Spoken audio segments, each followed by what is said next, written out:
la magnitud y arquitectura del universo, la coherencia de sus leyes físicas y espirituales, la majestuosidad de los mares, la belleza de la tierra, son las huellas de una poderosa creación, la cual fundó nuestro Señor Jesucristo, mediante la palabra de Dios. Bienvenidos a Palabras de Vida,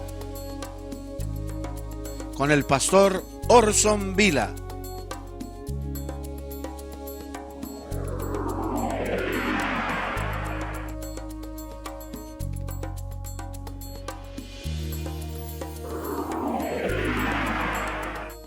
Vamos a trasladarnos ahora al Evangelio según San Marcos en el capítulo 16.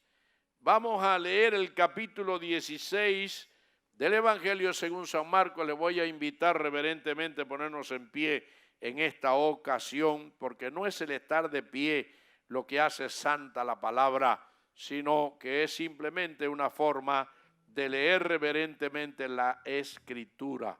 En Marcos capítulo 16, último capítulo de Marcos, en el versículo 14 leemos que dice: finalmente se apareció a los 11 mismos, estando ellos sentados a la mesa, y les reprochó su incredulidad y dureza de corazón, porque no habían creído a los que le habían visto resucitado.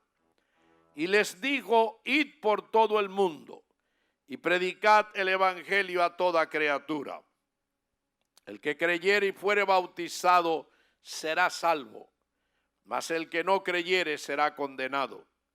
Y estas señales seguirán a los que creen: en mi nombre echarán fuera demonios, hablarán nuevas lenguas, tomarán en las manos serpientes, y si bebieren cosa mortífera no les hará daño. Sobre los enfermos pondrán sus manos y sanarán. Te damos gracias, Padre, en esta mañana, porque podemos estudiar tu palabra. Bendícela. Bendice cada uno de tus hijos aquí presente, y esta tu palabra sea bendición para nosotros. En el nombre de Jesús estamos implorando esto. Gracias, Señor. Amén. Pueden sentarse. Miren, el evangelio es más que una religión. Menos mal que Marta dijo amén, si no me iba a quejar. El evangelio es más que una religión. Las religiones engañan. El evangelio salva, consuela, sana, da paz y llena de esperanza. Y precisamente eso es lo que vamos a demostrar en esta mañana al estudiar este precioso segundo evangelio según San Marcos. Cuando nosotros leemos el evangelio que lleva el nombre de Marcos, y nadie duda que él fue el escritor, todos los grandes historiadores y teólogos de la época aseveran que Marcos fue el autor de su evangelio. Marcos, usted sabe que fue este sobrino de Bernabé que acompañó a Pablo en su primer viaje misionero, pero que al final del viaje el muchacho, que era un joven, se atemorizó y regresó a Jerusalén. Y entonces en el segundo viaje misionero Pablo no quiso llevarlo con él. Y esto ofendió a Bernabé, que era compañero de Pablo, porque Juan Marco era su sobrino. Hubo disputa entre Pablo y Bernabé. Bernabé tomó a Marcos y se fue a Chipre, y Pablo se fue solo con otros que le acompañaron en su segundo viaje misionero. Pero vemos que este Marcos, que en su juventud sintió temor y abandonó la causa, 9 años más tarde vemos cómo está al lado de Pablo nuevamente, cómo ya ganó madurez, integridad, y lo vemos acompañando a Pablo en su vida. Y este Marcos, que escribe su evangelio, cuando Pablo murió, se dice que la época en que se escribió este evangelio de Marcos fue aproximadamente años 65 a 65 de nuestra era, en el primer siglo. Y Marcos, estando en Roma, escribe este evangelio para los romanos. Tiene características singulares. Primera característica singular, se dice que fue el primer evangelio que se escribió. Primer evangelio que se escribió antes que Mateo, Lucas y Juan, fue el evangelio según San Marcos. Y este evangelio lo escribe Marcos bajo la tutoría de Pedro, porque cuando Pablo muere, sencillamente Marcos estuvo bajo la protección y ayuda de Pedro, y de Pedro recibió la autoría para que un evangelio o un libro de la Biblia se canonizara en el Nuevo Testamento. Tenía que tener la autoría, el respaldo de un apóstol, y en este caso lo recibió Marcos de Pedro. Y vemos cómo este evangelio tiene algunas características, y una de las primeras características que vamos a mencionar del evangelio de Marcos es que es un evangelio de acción. Un evangelio de acción. Vemos que Marcos le escribe a los romanos este evangelio, y en él vemos que Marcos recalca no lo que dijo Jesús, sino lo que hizo Jesús. Marcos está llevando un evangelio vivo a los romanos. Le está llevando la palabra y le está escribiendo sin ambaje, sin tapujos, sin rodeo. Le está llevando directamente lo que él quería mostrarle de la vida de Jesús. De hecho, en este evangelio relata Marcos 18 milagros que hizo Jesús y solo pone 4 parábolas. Es decir, le da más importancia a lo que hizo Jesús que aún a lo que dijo Jesús. 18 escenas de milagros contra 4 parábolas solamente. Es, en segundo lugar, un evangelio para los romanos, donde usted verá que no hay genealogía. Marcos no gasta tiempo en genealogía porque le está escribiendo a los romanos y le plasma el evangelio de entrada. Bruscamente le presenta lo que él quiere darle, por lo tanto él no entra en genealogías, y vemos cómo no usa palabras arameas, sino las traduce y usa palabras latinas para los romanos que hablaban el latín. Vemos en tercer lugar que este evangelio según San Marcos es un evangelio práctico, sencillo y abrupto. Un evangelio práctico, sencillo y abrupto. Presenta las cosas tajantemente. Marcos describe los acontecimientos de la vida de Jesús con fuerzas y precisión. Hace una descripción de la vida de Jesús y lo hace con energía, con precisión. Es decir, que vemos estas características en el evangelio según Mateo, Juan, Lucas, según San Marcos. Ahora, cuando nosotros leímos esta porción de Marcos 16, 14, ¿qué nos encontramos allí que llama nuestra atención? Y es por lo que estamos usando este material en este día. En primer lugar, en esta porción está relatando Marcos a partir del verso 14 del capítulo 16, cómo Jesús reprocha la incredulidad.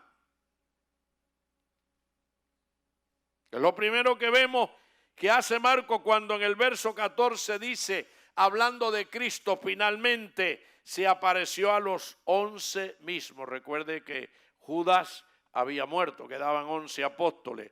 Se apareció a los 11 mismos estando ellos sentados a la mesa y les reprochó su incredulidad y dureza de corazón porque no habían creído a los que le habían visto resucitado. Vemos cómo Jesús lo primero que hace es reprochar la incredulidad. ¿Reprochará hasta hoy Dios la incredulidad? ¿Le agrada a Dios los incrédulos? ¿O le agrada a Dios los creyentes? La gente que cree. Dios alaba a los que son de fe. A Dios le gusta la gente de fe. Por eso Dios nunca te va a abandonar cuando uses la fe. Porque esto agrada a Dios.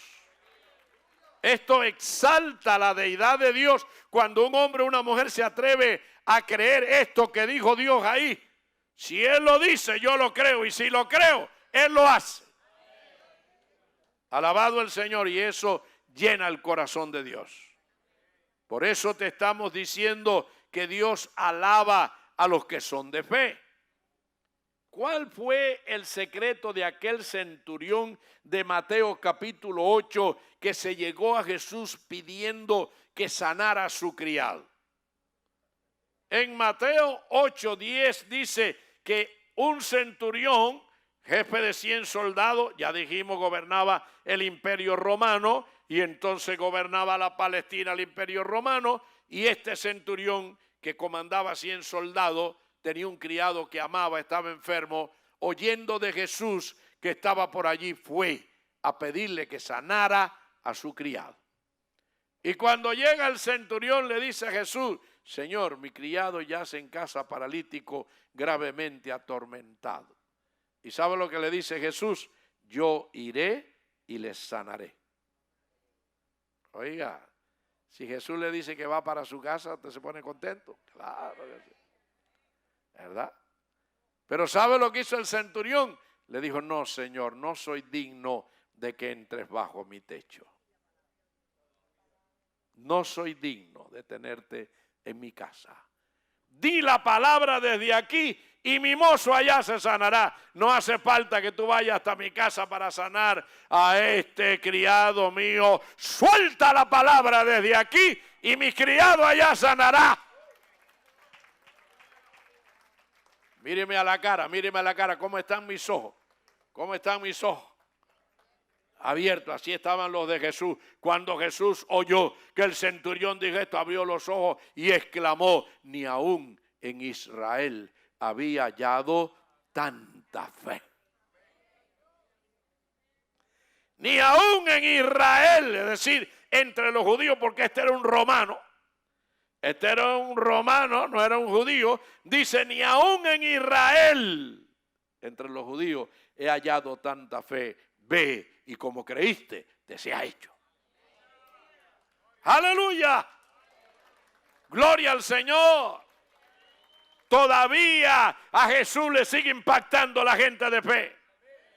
Todavía a Jesús le siguen gustando los hombres y mujeres que le creen. ¡Gloria al Señor! Está buscando Jesús esta gente. Está buscando Jesús gente que hable de Él con pasión, que hable de Él con firmeza, como lo hizo Marcos, que hable de Él con enamoramiento. Gloria al Señor. Bendito Jesús. Y estamos viendo cómo Jesús reprocha la incredulidad de los discípulos. Fíjese lo que está diciendo, cuál es el reproche. Finalmente se apareció a los 11 mismos, estando sentado a la mesa, y les reprochó su incredulidad y dureza de corazón, porque no habían creído a los que le habían visto resucitado. Los que vinieron con el anuncio, las Marías, vimos al Señor, está resucitado. No lo creyeron. No lo creyeron. Aún hoy en día hay personas que dan testimonio y dicen, el Señor me hizo esto. Y usted ve la cara de incredulidad que ponen. Y entonces vemos nosotros que estas cosas ocurren por lo que tenemos que definir lo que es incredulidad, lo que es ateísmo, lo que es fe. Mire, ¿sabe quién es un incrédulo? Un ateo. ¿Cree usted que un incrédulo es un ateo? No. Un ateo, lo dice el prefijo a, un ateo es uno que niega a Dios. Ateo es el que dice que no hay Dios, que no cree en Dios. Pero un incrédulo es uno que cree en Dios, pero no cree en los milagros. No cree que Dios puede hacer un milagro. No cree que Dios puede en este siglo XXI suplir tus necesidades, bendecir tu vida. No tengo un centavo en la cuenta bancaria y cuando llegue y revise, pida un statement de mi cuenta, me aparecen $23,245. ¡Wow! Y dice usted, ¿quién se habrá confundido? Habrán depositado en mi cuenta, dice Juan, habrán depositado en mi cuenta allí, si yo no he depositado. Mire, es mejor que ni pregunte, no vaya a ser que me lo quiten y déjame usarlo. No piensa, gracias Señor, porque me pusiste lo que me hacía falta. El incrédulo es uno que no cree que Dios pueda hacer un milagro, una sanidad, una maravilla, una suplencia. Gloria al Señor. Vemos nosotros, mis queridos hermanos, que en la época de Jesucristo, cuando Jesucristo estaba en la tierra de la Palestina, hubo 5 grupos religiosos. Vamos a llamarles sectas religiosas. Estaban los fariseos, estaban los saduceos, estaban los esenios, estaban los celotes y estaban los herodianos. 5 grupos religiosos existían. Los fariseos eran los más conservadores del texto de la ley, eran los que tenían el primado en el gobierno de Israel. Pero los saduceos, oiga, sacúdase la oreja por si acaso, ¿sabe quiénes eran los saduceos? Todos los sacerdotes, levitas, en su mayoría eran saduceos. Ahora, por tanto, si los sacerdotes del templo, el sumo sacerdote y los más de 50,000 levitas que existían en la época de Cristo que trabajaban en el templo, si ellos eran saduceos, los saduceos tenían que creer fielmente, gente de fe. Pues quiero decirle que los saduceos eran incrédulos. Creían que Dios existía. Creían que Yahvé, Jehová, Elohim, Adonai, que era real. Pero no creían que en su época Él iba a hacer nada ni se iba a preocupar de ellos. Por lo tanto, los fariseos, escuchen, los fariseos creían en espíritu, en ángel, en milagro, en sanidad, en prodigio, en manifestaciones del poder de Dios. En la vida eterna creían los fariseos. Pero los saduceos, a los que pertenecía la casta de sacerdotes, sumos sacerdotes, que fueron los que mataron a Jesús, estos saduceos no creían en milagros, no creían en sanidad, no creían en espíritu, no creían en vida eterna, no creían en manifestaciones del poder de Dios. Creían que Dios existía y que ellos existían y que ellos tenían la protección de Dios, pero no creían que Dios podía hacer un milagro. Por eso el sumo sacerdote y los sacerdotes mataron a Cristo, que hacía milagros, maravillas, resucitaba a muertos. Vemos cómo eran creyentes en Dios, pero incrédulos a las manifestaciones de Dios. Es lo que le está diciendo Jesús a los apóstoles de él. Le reprochó la incredulidad. Oiga, si eran sus discípulos, eran sus apóstoles, eran sus seguidores, creían en Dios, pero eran incrédulos. Eran incrédulos, no creyeron lo que él le dijo. Me van a matar, me van a sepultar, pero al tercer día yo me levanto. No lo creyeron. No lo creyeron. Por eso el Señor busca gente de fe. Por eso al Señor le agrada los crédulos, los que le creen, como aquella mujer de Marcos 11:23, la mujer cananea, Mateo 15:28, la mujer cananea que en la tierra de los fenicios llega a Jesús, y cuando llega a Canaán, le sale una mujer al encuentro y le dice al Señor gritándole: Señor, ten misericordia de mí, mi hija es atormentada por un demonio. Y los discípulos decían: cállate, aléjate, no molestes al maestro. Eran tierra que no era de Israel, eran tierras fenicias, y entonces tierra de gentiles. Y tanto insistió esta mujer que se tiró delante de Cristo de rodillas y le dijo: Señor, ten misericordia de mí. Mi hija es atormentada por un demonio. Y Jesús le dijo: no está bien tomar el pan de los hijos y echárselo a los perrillos. La llamó perra. No está bien. Ese era un término que usaban los judíos para referirse a los gentiles, como hoy llaman inmigrantes a los que no son americanos. Los inmigrantes. Tú eres un inmigrante. Bueno, en aquella época se le decían perrillos. No se ofendían, eran perrillos. Y le dijo Jesús: no está bien el pan de los hijos. Que le estaba pidiendo a la mujer que sanara a su hija. Y que le dice Jesús: no está bien el pan de los hijos. La salud es el pan de los hijos. Grábatelo. La salud es el pan de los hijos. Lo dijo Jesús. Si el diablo te ha engañado con enfermedad, dile: no, yo tengo una bakery que está en el cielo. Y mi Dios, el panadero, me manda las flautas de pan, que es salud para mí. El pan de los hijos es la salud. Reclama el pan de los hijos. En Cuba, como ustedes saben, todo está racionado, y en la libreta te daban allí una onza de café para la semana. Una onza de café. Pero en mi casa con mi muchacho éramos como 7 u 8. Cogía como media libra, y un día cuando voy y compro el café con las otras cositas y llego a la casa y veo que esta bolsita no tiene media libra, esto me ha robado. Y yo no tomo café, ni tomamos café, pero digo: no es correcto, a mí no me gusta que me roban. No me robe $5, pídeme 20 y yo te lo doy, pero no me lo robe. Y entonces voy para la tienda y le digo allí al administrador: ven acá, hazme el favor y pésame este café.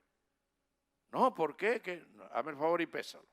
Cuando lo pesó, efectivamente faltaba más de la mitad. Le digo: mira, a mí no me robes. Si algún día tú no tienes café aquí para los clientes y que necesitas la cuota mía, me la pide y yo te la doy. Pero no me robes. Entonces, sencillamente yo fui a reclamar. No, disculpe, se le va a dar la... Yo pude ir a reclamar la cuota mía. Reclámala a Jesús, la cuota tuya de salud. Que el diablo te viene a robar y te viene a engañar y te roba la salud y te roba la paz y te roba el gozo y te dice: no, estos son los tiempos, son epidemias, tú tienes que padecer porque hay gripe, porque hay tumores, hay cáncer. No. Yo tengo una bakery que me manda la flauta de pan completa. Y Jesús dijo: el pan de los hijos es la salud. Y mire cómo le dice... El Señor le dice a esta mujer sirofenicia: no está bien el pan de los hijos echárselo a los perrillos, porque ella no era judía. ¿Y sabe lo que le dijo la mujer? Sí, Señor, tú tienes razón, pero aún los perrillos comen de las migajas que caen de la mesa de sus amos. Dame una migajita, que con eso yo me conformo. Dame la sobra para mi hija. Y oiga lo que dijo Jesús. Dijo Jesús: oh mujer, grande es tu fe. Hágase contigo como quiere. Y al momento su hija fue sanada. Ay, Señor. ¡Santo Dios! ¿Sabe por qué? Porque a Jesús le gusta la gente de fe.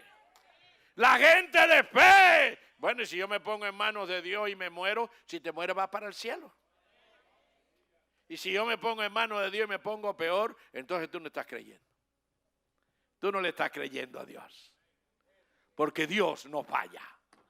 Porque Dios es fiel. Primero pasa el cielo y la tierra antes de dejar su palabra de cumplirse. Se cae el sol, se cae la luna y se caen todas las estrellas antes que dejar de cumplirse la palabra de Dios. Por eso tú puedes ciegamente confiar en Jesús y presentar tus problemas, tus asuntos al Señor, sabiendo que Él te va a respaldar. Gloria al Señor. Gloria al Señor. Reprochó Jesús la incredulidad de sus discípulos en Marcos 16, 14. ¿Qué le dijo Jesús a Tomás? Cuando vinieron los discípulos, estaban reunidos y apareció Jesús y Tomás no estaba allí. Menos mal que no hay ningún Tomás aquí en esta mañana. Hay uno que lo invité para West Palm Beach, el culto, que quedó a ir el domingo y no fue, y lo volví a llamar ayer. Oye, Tomás, ¿qué pasa? No, que lo que tengo es una bicicleta. Bueno, pues mira, búscate quien te lleve y después te llevamos a la casa. Pero ve a la iglesia. Pero aquí no hay ningún Tomás, ¿verdad? Y le digo el Señor, estaban los discípulos y Tomás no estaba, y cuando volvió Tomás le dijeron los apóstoles, hemos visto al Señor, vino el Señor. Y Tomás dijo, si no meto mi dedo en su mano y la mano en el costado, no creeré. Aún diciéndose de sus compañeros, los discípulos. Al otro domingo, Jesús aparecía el domingo, por eso se le llama el domingo el día del Señor. Él está aquí, aunque tú no lo veas. Él está aquí, tú no lo ves. Él está aquí, yo sí lo sé. Él está aquí y está viendo si tiene fe o no. Y al otro domingo, Tomás estaba con los discípulos y de momento, ¡blum!, apareció el Señor. ¿Y sabe a quién se dirigió el Señor? ¿A Pedro?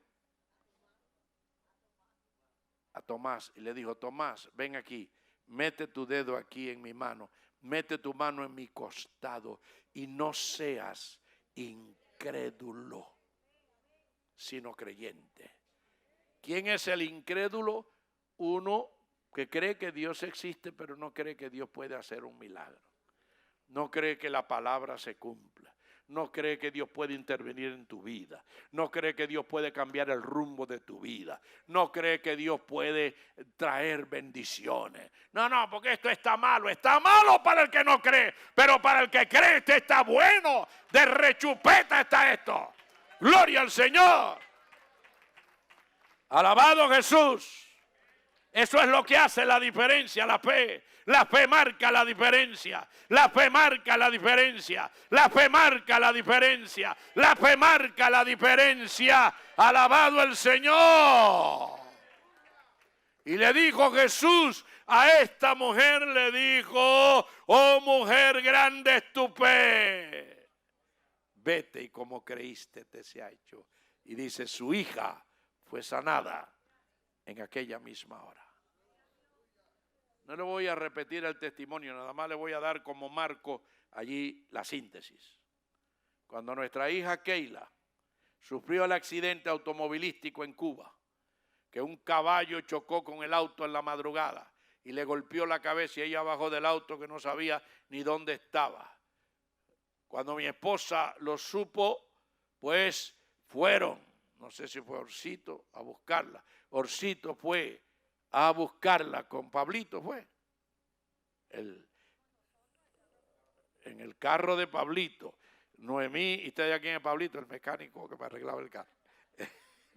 Pero un amigo que siempre estaba dispuesto a todo. Y entonces fueron a buscarla a Santa Clara y la trajeron. Cuando la trajeron, la muchacha estaba, mire, drogui. Estaba en unas condiciones. Cuando la acostó en la cama nuestra allí, la pastora, empezaron a orar.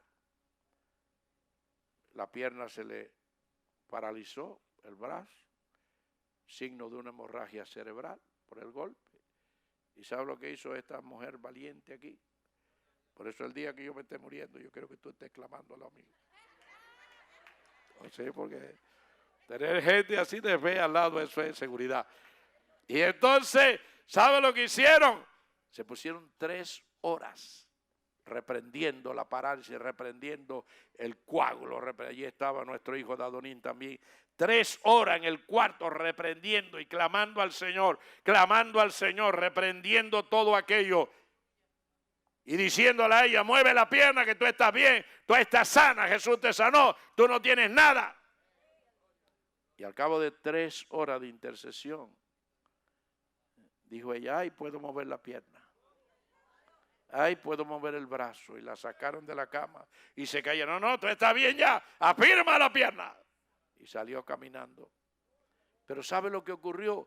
Que un diácono de la iglesia donde ellos eran pastores, orando, un anciano, estaba clamando por la pastora, Señor, mire este accidente, y de momento Dios le dio una visión, le mostró la pastora acostada en una cama y una paloma blanca que entraba al cuarto. Dice que entró la paloma blanca y se paró en el pecho de la pastora, y entonces empezó con el pico a picarle en la frente.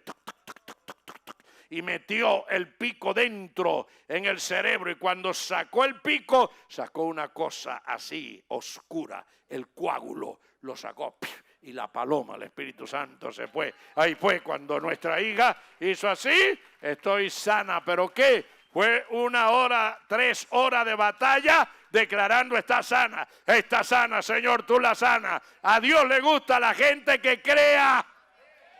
A Dios no le gusta a los incrédulos. Primero echa la pelea con el Señor, no que enseguida, ay, vamos para el médico, ay, vamos para, ay, llama al rescue el 911, ay. No, primero llama al Señor. Jeremías 33:3, clama a mí, yo te responderé. Alabado el Señor. Y estamos viendo que lo primero que en este pasaje hace el Señor, en Marcos 16:14, es reprochar la incredulidad de los discípulos. Alabado el Señor. Lo segundo que hace el Señor está en el verso 15. Comisionó a estos discípulos a la iglesia y les dijo, id por todo el mundo y predicad el evangelio a toda criatura. Id por todo el mundo y predicad el evangelio a toda criatura.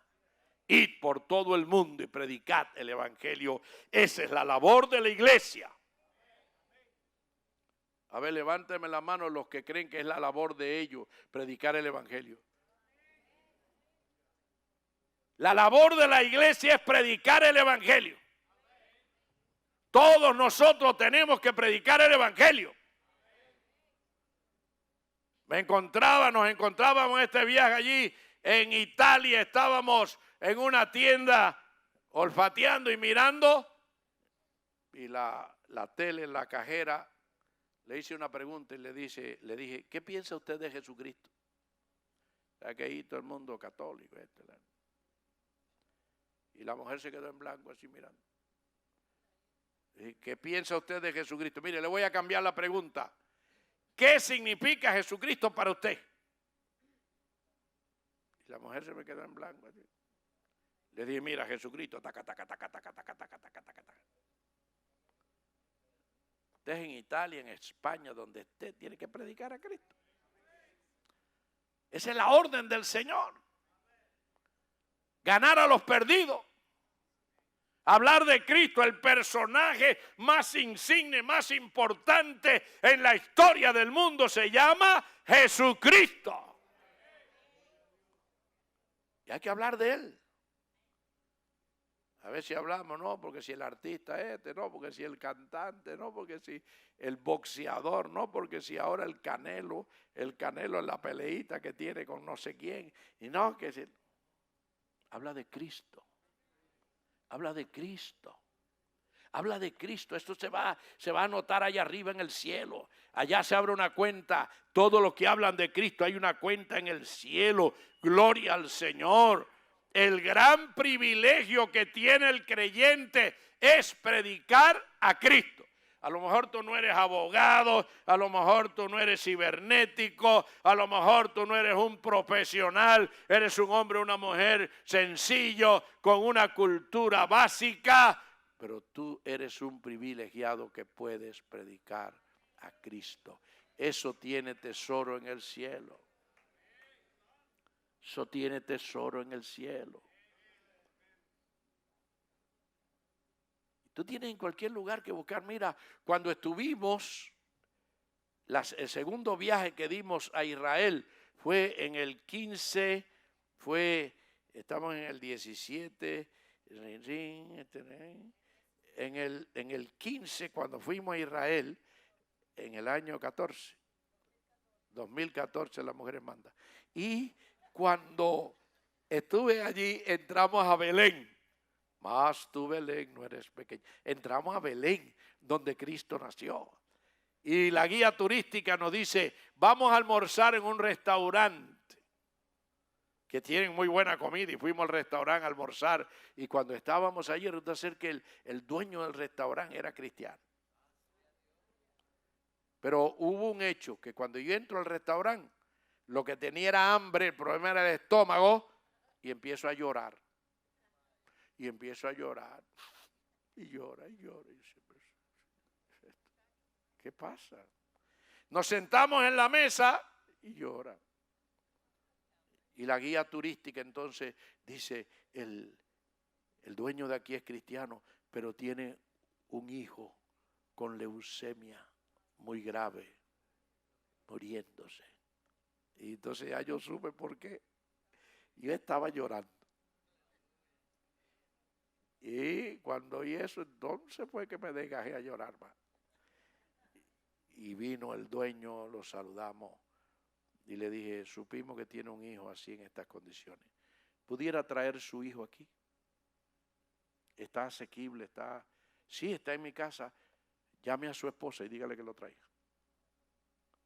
Trajeron el niño. Lloramos por el niño. Yo sabía lo que Dios quería. Dios quería sanar al niño. Ah, no, pero yo podía decir, no, ¿qué? Si yo estoy de vacaciones, yo estoy aquí para divertirme, mirar y conocer, ¿qué voy a estar yo orando por nadie, ni padeciendo por nadie? Vino el niño, oramos por el niño. Ahora, el año pasado, cuando volvimos a Israel, no fuimos, sí entramos a Belén. Entramos a Belén y cuando entramos a Belén le pregunté a la guía turística, hay un restaurante aquí porque era otra guía, donde el dueño es cristiano. Sí, ese fulano. El año pasado cuando vinimos él tenía un hijo con leucemia grave en estas condiciones. Dice, no, está sano. Está sano. Aleluya. Gloria al Señor. Qué satisfacción, hermano, qué gozo cuando nosotros nos sentimos usados por el Señor, que le podemos predicar una vida, que podemos ministrarle una vida, que podemos llevarle el consuelo a una vida. No piense en ti solamente, hay una gran comisión para toda la iglesia. Id y predicate el evangelio. Habla de Cristo, que es el que puede resolver los problemas. A veces vienen personas y te plantean situaciones y te dicen, ay, yo quisiera ayudarle, pero no puedo. Pero tú tienes uno que sí puede. Háblale de Cristo. Ora por él. Dale la palabra. Qué alegría me dio cuando aquella mujer me dijo, no, pero el niño está sano. Claro, yo sabía lo que estaba preguntando para confirmar, ¿verdad? Gloria al Señor. Oh, mis queridos hermanos, hay una bendición y es que la satisfacción que más alegría produce al creyente es poder predicar el evangelio. Mire, cuando un cristiano predica la palabra, cuando un cristiano predica, yo sé que sí sé, a usted le pasa lo mismo que a mí, sentimos un alivio, una bendición. Cuando le podemos hablar a una persona, sentimos una alegría. Es un alma que le hemos predicado, le hemos hablado del Señor. Nos sentimos llenos de gozo. Por eso es una satisfacción que produce en el creyente. Y cuando vemos a un alma convertida, óigame, cuando yo veo un alma por ahí que me dice, yo me convertí con usted en un retiro, en Nuevita, en tal año, usted predicó tal mensaje, ahí yo me convertí, soy un pastor. Oiga, qué alegría, qué gozo. Gloria al Señor. Pero vemos que nuestro Señor Jesucristo le hace una promesa final en este pasaje a los discípulos y está en el versículo 16 y 17. Le dice el Señor: el que creyere y fuere bautizado será salvo. Por eso, si tú no te has bautizado, tiene que los domingos a las 10, a las 9:30 de la mañana se da clase de bautismo aquí. El que creyere y fuere bautizado será salvo, mas el que no creyere, el incrédulo, será condenado. Pero estas señales seguirán a los que creen. En mi nombre echarán fuera demonios, hablarán nuevas lenguas, tomarán en las manos serpientes y si bebieren cosa mortífera no les hará daño. Sobre los enfermos pondrán sus manos y sanarán. Esto que está diciendo el Señor aquí no está hablando de dones espirituales. Estos no son dones espirituales lo que está mencionando el Señor aquí, sino una capacidad para todo creyente. El Señor está hablando aquí de la iglesia. Estas señales seguirán a los que creen, a los que creen, a los que creen, a los que creen, a los que creen, a los que se atreven a creer que Él puede obrar, que Él puede cambiar el rumbo de las cosas, que Él puede hacer milagros, que Él puede hacer supliencia. Estas señales seguirán a los que creen. En mi nombre echarán fuera demonios. Hablarán nuevas lenguas. Tomarán en las manos serpientes y si bebieren cosa mortífera no les hará daño. Sobre los enfermos pondrán sus manos y sanarán. Nancy Osborne es la esposa del evangelista T.L. Osborne, que fue a Cuba en el año 51 y se produjo el gran avivamiento de Camagüey, Santiago, Ciego de Ávila, Holguín, Las Tunas. Ese evangelista T.L. Osborne en aquella época, años 50, congregaba 30, 40 mil personas en el estadio de Camagüey.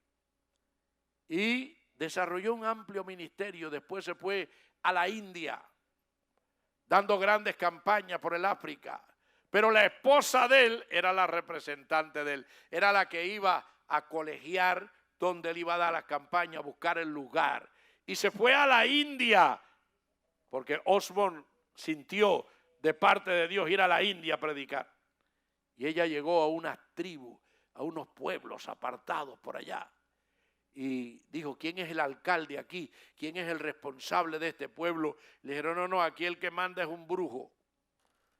Aquí hay un brujo que es el que manda en el pueblo. ¿Y dónde vive el brujo? Y le señalaron y fue allá a la choza donde vivía el brujo. Y el brujo estaba rodeado de la gente de él, de sus discípulos.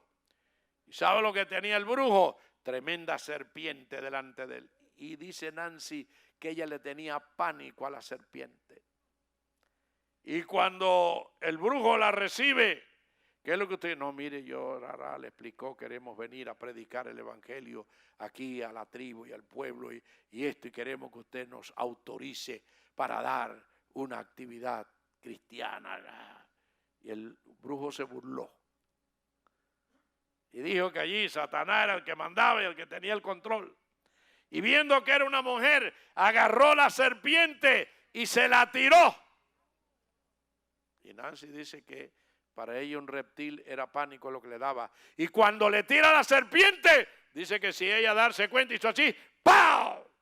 Y la agarró por el cuello y por la cabeza de la serpiente. Y en el momento que ella agarró la serpiente se estiró como una vara. Y cuando el brujo vio que la serpiente, en vez de enroscársele, se estiró como una vara, ella agarrarla, se dio cuenta que había un poder mayor que el de él. Y le dio autorización para venir a dar la campaña. Dieron una campaña fenomenal allí, donde cientos de almas se salvaron. Hay una promesa de Dios: tomarás en la mano serpiente. Ahora no te vayas para el zoológico aquí a buscar un cascabel, una boa. Sí, porque hay locos también aquí. Ya sale loco. A ver, apártate que yo voy a meter la mano en la cueva. No. Esto no es que tú vayas a buscar la serpiente, ¿sí? Si te tiran una serpiente. Si la serpiente viene como a Pablo, que fue, tomó leño para echar en la isla de Malta y había una serpiente y lo mordió. Y él la sacudió en el fuego. Y los nativos decían, este es un prófugo de la justicia que escapando del mar, Dios lo ha alcanzado. Este se va a morir en menos de media hora. Y cuando pasó 1 hora y 2 y vio que no se moría, esto es dioses que han bajado a la tierra. Porque la serpiente no le hace nada. Eso es, si tienes una... Ahora mismo tú te invitas a una persona y te echó un venenito en el jugo de naranja. Y tú te lo tomaste. Ay, qué rico está, qué sabroso. ¿Con qué azúcar usted lo endulzó? Si supiera, tú no vas a durar ni 15 minutos. No te va a pasar nada. Por eso ora por los alimentos que tú vas a comer. Dedícalos a Dios, bendícelos, gloria al Señor. Y eso es lo que está diciendo. Te muerde una serpiente, ora y reprende que el veneno no te va a hacer nada. Te dan un veneno, cualquier situación, Dios te libra. Es una promesa del Señor. Y dice, sobre los enfermos pondrán sus manos y sanarán. Gloria al Señor. Recuerdo el congreso que se dio en el 2008 en Agüero, donde me invitó Oscar Agüero para que predicara allá. Y entonces estuvimos predicando en Conquista, ese congreso que él daba, no sé si todavía da los Conquista. Todavía, bueno, en ese 2008 me invitaron a predicar allí. Y no le voy a hablar de lo que prediqué, sino de lo que oí. Invitaron también a un evangelista llamado Chapman. Y este ya era un anciano, estuvo también en la India predicando. Dios lo usaba mucho.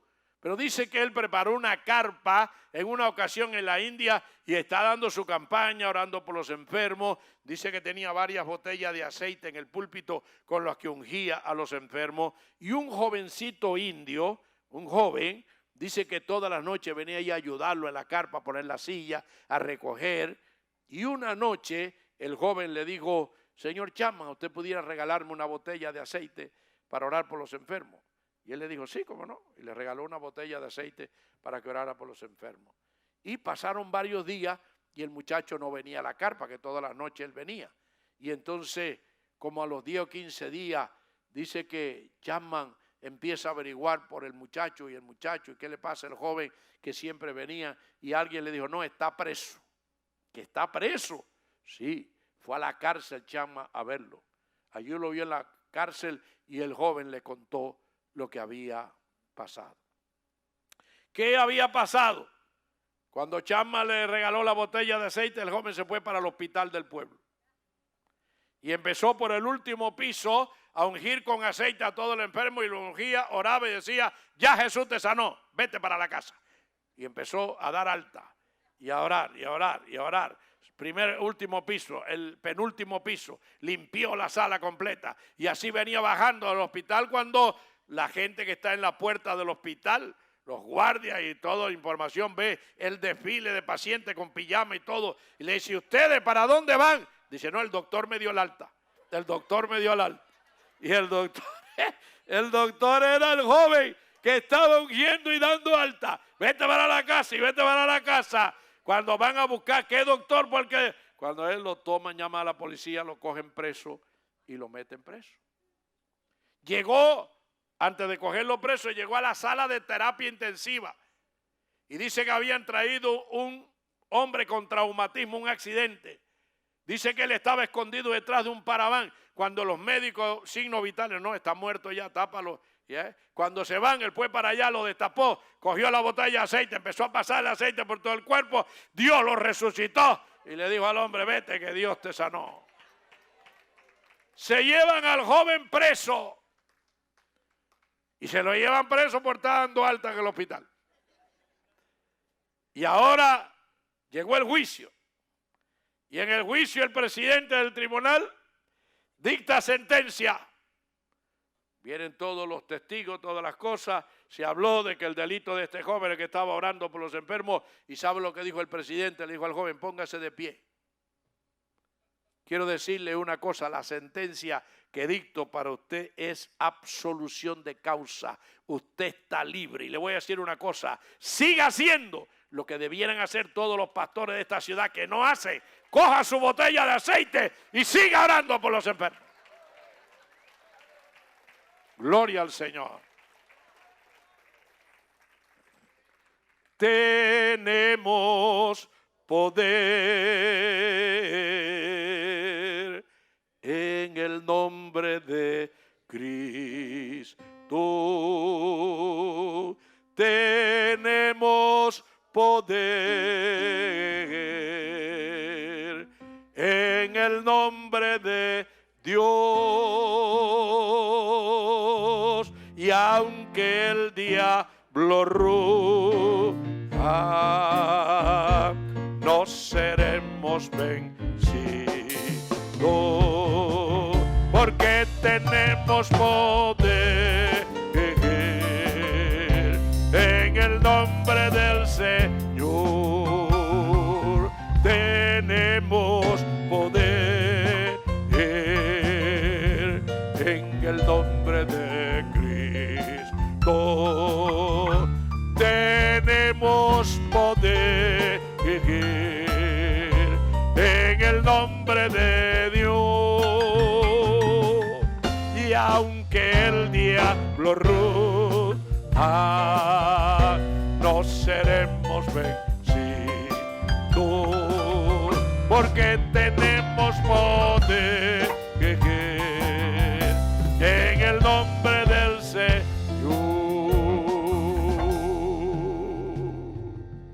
Yo le invito, cierre sus ojos, porque en esta hora quiero hacer un llamado a los amigos y amigas que nos visitan en esta mañana.